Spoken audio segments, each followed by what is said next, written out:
माँ पक्षपात किसी के साथ नहीं करती। माँ कहती है जो मेरी शर्तें पूरी करेगा उसको वो वरदान मिल जाएगा।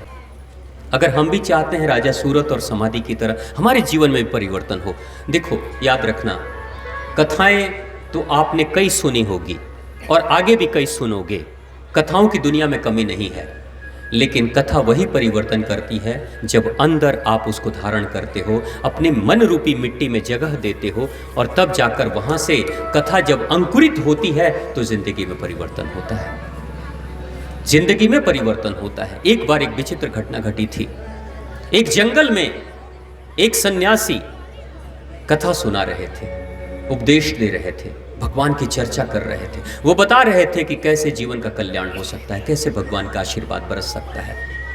एक आगंतुक जो घोड़े पे सवार होकर जंगल में घूम रहा था, अचानक से संत की वाणी सुनाई दी तो वो भी चला जाता है, धीरे धीरे कदमों से चला जाता है, वहां पे अपने घोड़े को हाथ में लेकर पहुंच जाता है। और संत की वाणी को सुनकर उसकी भी अंदर से इच्छा जगती है कि मैं भी जरा सुनूं इस कथा को कि क्या कह रहे हैं संत जी। वो एक व्यवसायी व्यापारी था, लेकिन संत जी की वाणी से इतना मंत्रमुग्ध हो गया कि वो बैठकर वो भी कथा सुनने लगा। घोड़े को उसने बांध दिया था बाहर के एक पेड़ पर, पेड़ के साथ में घोड़े को बांध दिया था और बैठकर कथा सुनने लगा। कथा में गुरुजी यही समझा रहे थे कि कैसे जीवन का कल्याण होता है, कैसे भगवान के आशीर्वाद बरसता है, कैसे भगवान की कृपा मिलती है। वो विधि बता रहे थे, वो विधियां बतला रहे थे। विधि सुन लेता है, पूरी कथा समाप्त होती है, विधि सुन लेता है, समझ लेता है। अब गुरुजी ने कहा देखो विधियां बता दिया हूं, अब चलना तुम्हें होगा, चलोगे तो भगवान का आशीर्वाद मिलेगा, नहीं चलोगे नहीं मिलेगा। वो व्यक्ति इतना प्रभावित हुआ कि वो वहीं से उठता है और उठकर सीधा जंगल में चला जाता है, क्योंकि जो बातें महात्मा जी ने की थी उन बातों को अक्षरशः एक एक बात को इम्प्लीमेंटेशन के स्तर पर, यानी कि जीवन में उतार कर वो सच में आजमाना चाहता है, देखना चाहता है कि सच में भगवान का आशीर्वाद बरसता है क्या, ये देखना चाहता है, परीक्षण करना चाहता है। उसको भरोसा नहीं है, लेकिन कहता है कि नहीं परीक्षण करूंगा, और करने के बाद पूरे नियम को अक्षरशः पालन करने के बाद अगर सच होगा तो मेरे जीवन में परिवर्तन आ जाएगा, और सच नहीं होगा तो मैं तब गुरुजी से जाकर मिलूंगा और कहूंगा कि आपने तो ऐसा कहा था लेकिन कुछ हुआ तो नहीं।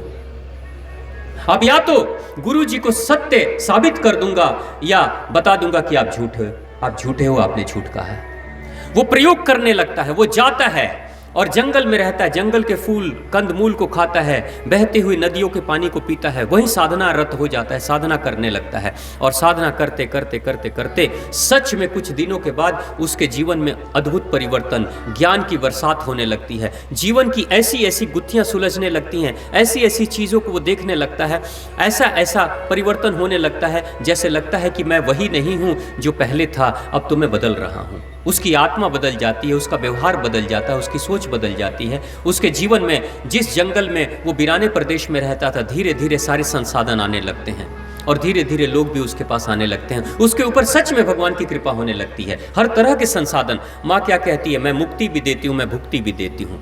जीवन के संसाधन भी माँ उपलब्ध करा देती है और माँ अपने से भी मिला देती है। वो प्रसन्न हो जाता है, वो खुश हो जाता है।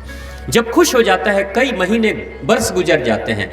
कई वर्षों के बाद अचानक से महात्मा जी की याद आई, और याद आने के बाद से वो कहता है चलता हूँ, भगवान से तो मिल लिया, माँ से तो मिल लिया, माँ का आशीर्वाद बरसते हुए देख रहा हूँ, अब जरा चलता हूँ, उस गुरु का धन्यवाद तो कर दूँ, उसका धन्यवाद तो कर दूँ जिसके कारण से मेरे जीवन में इतना बड़ा परिवर्तन आया है। धन्यवाद करने चला आता है, धन्यवाद करने वो चला आता है तो देखता है कि गुरु जी बैठकर वैसे ही सत्संग प्रवचन कर रहे हैं। वो देखता है उसी स्थान पर महात्मा जी बैठकर सत्संग प्रवचन कर रहे हैं, वही विधि विधान बता रहे हैं, वो बैठता है, पीछे बैठकर वहीं से प्रणाम कर लेता है गुरु जी को और पीछे से बैठकर सुनते रहता है। सारी विधि जो वर्षों पहले उन्होंने बताई थी, वो सारी विधि वो सुन लेता है, समझ लेता है। उसके बाद मन में एक जिज्ञासा जगती है उसके कि भाई जरा देखूं तो ये सुनने वाले कौन हैं, ये कौन है जो सुन रहे हैं। उठता है और गुरुजी के सामने आगे की तरफ आता है। आने के बाद से एक एक की शक्ल देखता है, हर व्यक्ति की शक्ल वो देखता है। और शक्ल देखने के साथ ही वो थोड़ा दुखी हो जाता है। और दुखी होकर जब धीरे धीरे महात्मा जी अपने सत्संग प्रवचन को समाप्त करते हैं, जब विराम पर आते हैं, तो वो व्यक्ति उठता है और जो लोग बैठे हुए हैं सुन रहे हैं उनको धीरे से उनके कंधे पे हाथ रखकर उनको हिलाता है। एक को हिलाता है, दूसरे को हिलाता है, तीसरे को हिलाता है, कोई इधर गिरता है, कोई उधर गिरता है। तो महात्मा जी कहते हैं, अरे तुम क्या कर रहे हो, ये तुम क्या कर रहे हो, ये क्यों इनको परेशान कर रहे हो, क्यों इनको हिला रहे हो, क्यों इनको कंधे से पकड़ रहे हो। तो गुरुजी देखना चाहता हूं कि ये जिंदा है कि मरे हुए हैं। वो कहता है मैं देखना चाहता हूं ये जिंदा है या मरे हुए हैं। वो कहते हैं कैसी बातें, संत जी कहते हैं कैसी बातें कर रहे हो, अरे मरे हुए लोग सत्संग थोड़ी सुनेंगे, जिंदा है तभी तो चल कर आए हैं, तुम क्या परीक्षण कर रहे हो। नाराज हो जाते हैं महात्मा जी। वो कहता है गुरुवर प्रणाम करता हूं आपको, धन्यवाद करता हूं आपको, आपके उपदेश के कारण से परिवर्तन हुआ, लेकिन जिस समय मैं आपका उपदेश सुन रहा था उस समय यही सारे लोग बैठ के सुन रहे थे मेरे साथ में। रोज आप वही उपदेश करते हो, रोज आप वही विधि बताते हो और रोज यही सुन लेते हैं ये लोग। यानी कि जीवन में इन्होंने कभी उतारा नहीं और जीवन में परिवर्तन नहीं हुआ। जिस बेचारी में, लाचारी में ये उस समय दिख रहे थे वैसे ही आज भी है। तो इसलिए मैंने पूछा कि ये जिंदा हैं कि मरे हुए हैं, ये चेक करने के लिए मैंने इनको हिलाया है। क्योंकि जिंदा व्यक्ति जब एक विधि को जान लेता है तो तुरंत से उसको इंप्लीमेंट करता है, पालन करता है और अपने जीवन में परिवर्तन लाता है, न कि सिर्फ विधि की चर्चा करते रहता है। यानी नियम कानून इंसान चाहे कितना भी सीख ले, सुन ले, कथाएं चाहे कितना भी सुन ले और सीख ले, जीवन में उतारेगा नहीं तो परिवर्तन नहीं होगा। भूख लगी है, प्यास लगी है, जल की चर्चा सुनते रहो, भोजन की चर्चा सुनते रहो, पेट भरेगा क्या, पेट भरेगा क्या, नहीं भरेगा ना। यानी कि भोजन की चर्चा से भोजन प्राप्त करने की जिज्ञासा जागेगी।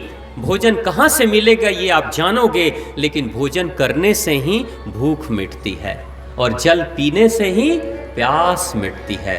कथा सुनकर आत्मसात करके जीवन में उतारने से ही व्यथा मिटती है। सिर्फ कानों तक बातें अगर हैं, जीवन में नहीं उतरा तो कोई परिवर्तन नहीं हो सकता है।